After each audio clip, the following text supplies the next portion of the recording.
Well, good afternoon, everyone. Are we up? Are we mic'd up? Okay. Well, today we're here to celebrate what a lot of us, certainly before my time, have been waiting for.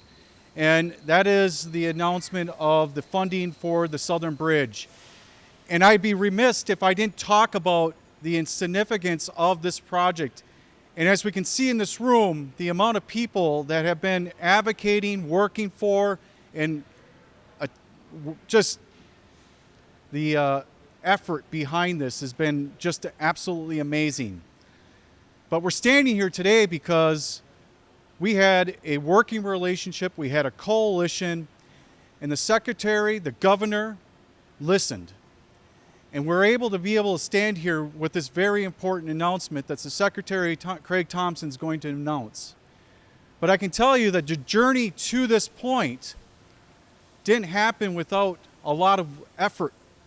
I see the Chamber of Commerce here. I see Jamie Saline going out and getting people to sign petitions to show their support, the Green Bay Strategic Plan, all the different municipalities that passed resolutions in support of this effort.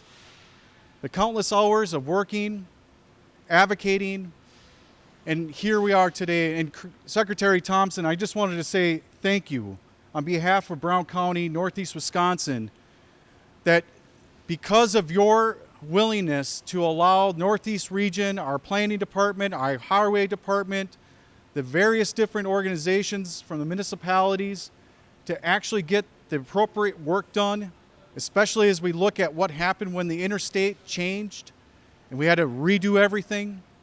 This has been a long journey.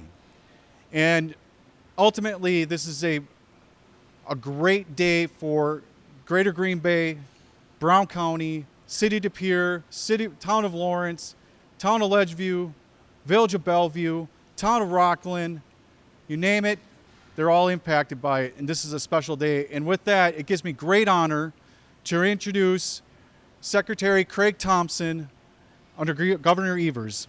Secretary? Well, thank you, Troy. It's a great day to be able to be here today, and I'm looking out at a lot of people that have put in a lot of hard work over the years.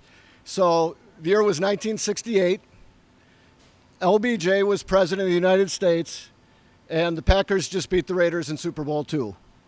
And Brown County first put Southern Bridge into its comprehensive plan. And it's now 2022. A lot has happened during that time. A lot has transpired. And one thing that has been consistent in this area is you've had tremendous advocacy for what this Southern Bridge project could do for the area. And in the years that I have been here, for our portion of this, I just have to acknowledge County Executive Streckenbach saying that I don't know how many meetings we've had on this county executive, and my friend Jamie Saline, when she was with the chamber, the Green Bay Chamber, the Oneida Nation, all the municipalities that are here today, that advocacy has been steadfast to move this along. The area legislators that you have, Senator Coles is here, Senator Jacques is here. I will assure you that they have let me know how important this project is to this area. So I'm thrilled after all of those years that under this administration, we're able to announce $50 million is going into the budget to fund the Southern Bridge for Brown County.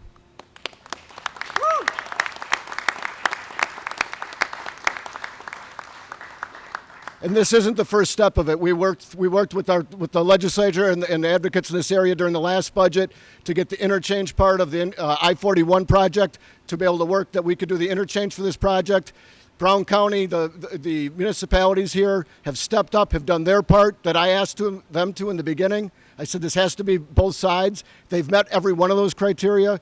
We've worked with Federal Highway Administration, and all of those things led us to this point that we could make this announcement today that we're going to be putting this into the budget. And I'm confident that your legislative champions here are going to convince their colleagues to keep it in the budget.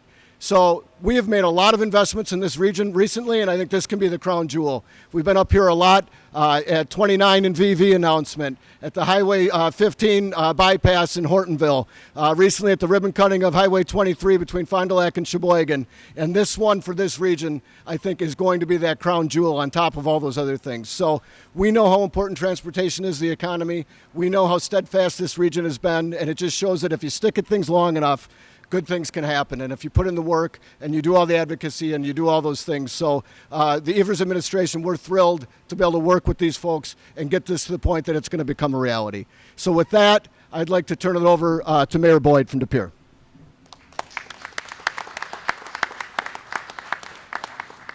Thank you very much. Well, based on 1968, I'm 60 years old. That means that age 6 is when this process started. And I just did some calculating. That would have been, I also believe, 6 mayors during that time. So it's been a long time. But throughout the entire process, the city of De Pere has been very supportive. I think County Executive Streckenbach has mentioned numerous times, we've all had to put our skin in the game, and I think we have. And so have all the other municipalities as well. But before I go on with a few more words, I really want to thank Infinity Machine and Engineering. This whole process started to get this together a couple of days ago. So on very, very short notice, Andrea's somewhere around here, but they had to come together and put this little place together and put this venue together in such a short time. So how about a big hand for Infinity Machine and Engineering?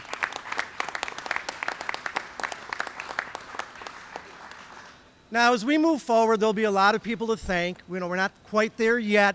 We're not going to start building the bridge yet, but we're very, very close. But I'd be remiss, as the mayor of De Pere, not to thank the county executive and the county planner. So I want to thank County Executive Streckenbach and the county planner, Cole Runge. So Cole's somewhere back there. Cole, raise your hand.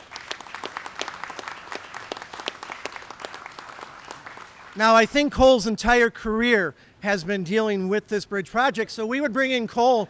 Now, I've been doing this for 16 years, not as mayor, but alderperson and mayor, and we bring Cole in for updates every 2 or 3 years. Quite honestly, after every 2 or 3 years, it got kind of boring because it's the same old thing. But really since 2020, when they identified the location, we felt pretty good that, hey, we have something here. We have momentum on our side. And it's because of all the partners we have. It's because of Secretary Thompson, the Evers administration, the Assembly, the Senate, all together, coming together, realizing that this is going to affect potentially millions of people in this area, not just De Pere. It's not the De Pere Bridge. It's the Southern Bridge that will have a huge economic impact in this area and affect many, many lives. So, on behalf of the city of De Pere, thank you very much for the announcement, and we're looking forward to what's next. Thank you.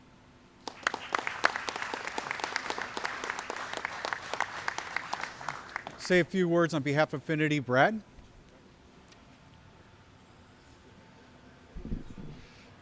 All right, so just from a business perspective, a few of the main benefits that we feel like Infinity and some of the other surrounding businesses will see from this is going to be related to the improved safety and reduced commute.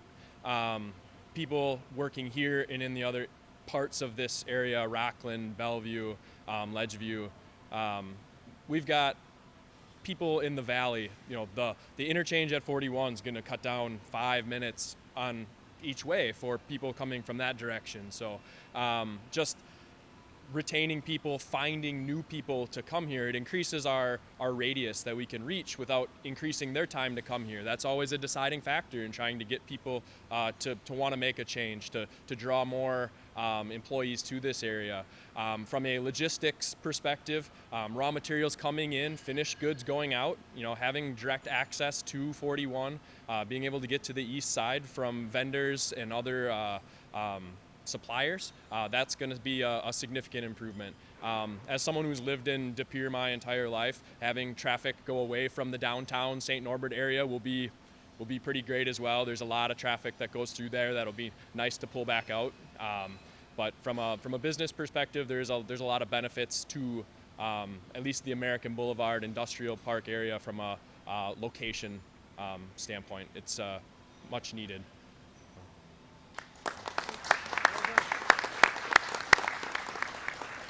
So if we recall, and Cole, correct me if I'm wrong, but congestion. So when we think about Claude Alloway Bridge, at one point in time there was a discussion about whether or not that should be 6 lanes or 4 lanes. And ultimately there was a conversation that at some point in time in the future there would be this thing called the Southern Bridge. And of course the things that we were trying to accomplish through our process that made it ultimately a decision whether or not we should or are ready to build. One, the traffic congestion. So we met that way earlier than when it was initially anticipated. Second, of course, is public safety. And the third is economic development. You can't go anywhere in this southern part of Brown County to see the economic opportunities just waiting. I know that we have right now with us the town of Ledgeview. And I know that right now they're waiting for this announcement to eventually build out the GVX area. So all of this is positive. This is a great opportunity for Brown County, Northeast Wisconsin, to really address some issues that will help the community move forward. For those who are wondering, Brown County will spend in the total project from Ashwaubenon, Oneida, Hobart to Ledgeview, Bellevue, roughly about $30 million all said in terms of the total project. When we began this journey, it was about an effort to try to convince both the state and federal government about that 80-20 mix of shared responsibility on this project. Secretary Thompson gave us the opportunity to prove that our project was ready. It gave us an opportunity as municipalities to show that we have skin in the game, meaning that we're prepared to fund it. Congratulations to the County Board Supervisors who decided to extend the sales tax that ultimately will be paying for this project. From that standpoint, we were able to show the planning came through Cole and Paul and his team. And then the DOT said, your plans are ready. We moved them up to the Federal Highway Administration. And here we stand today with an interchange that's going to be funded through the state of Wisconsin, roughly $50 million. And then ultimately now with this announcement, $50 million to help us construct the actual bridge, which is the number one question that's been asked for a long time. And hopefully, Lanny, before it's done, you'll be able to ride your bike across it. So with that, congratulations and thank you, Secretary, for this great announcement.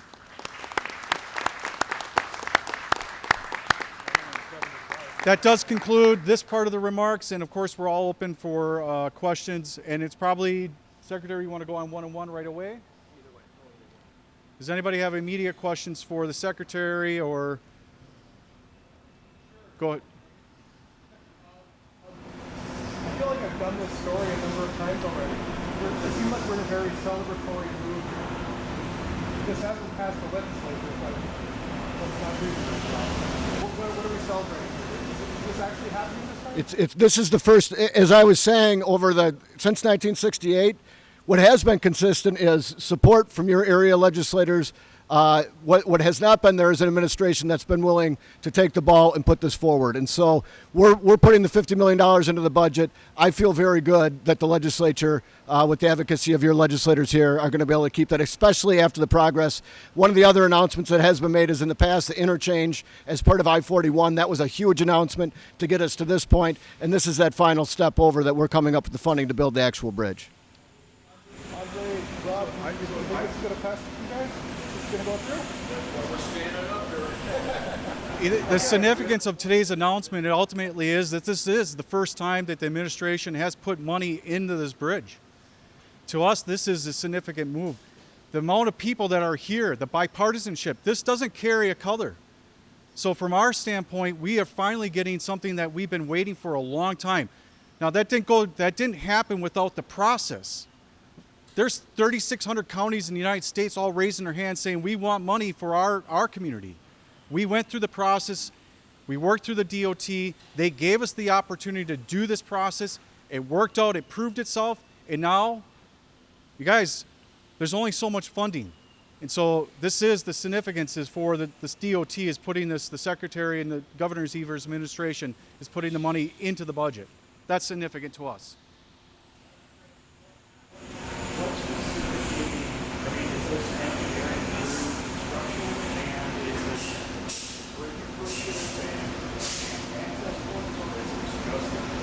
This is for the bridge itself. For the entire cost of it. Are you confident this still happens if Tim Micros is elected governor? I can't speak on the behalf of what others would do. I know that this is the first time a governor has made the commitment to get it this far and now put it in the budget.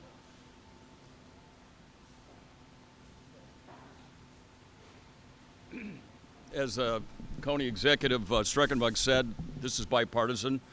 I will fight for this, and I believe that this will happen.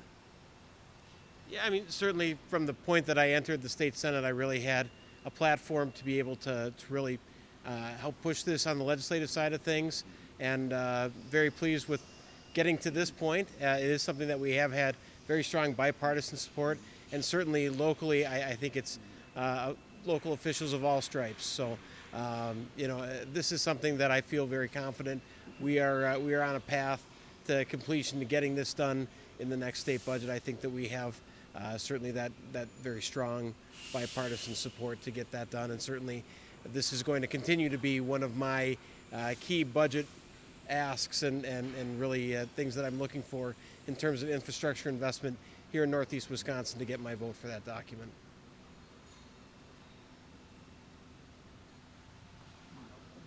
I would just say that, in the end, you guys, we as a community have been working on essentially getting to this point. Shovel readiness is critical. Municipalities prepared to put the investment in. Businesses showcasing that there is a need. And of course, the public safety congestion issues that we were seeing in the Cloud-Alloway Bridge.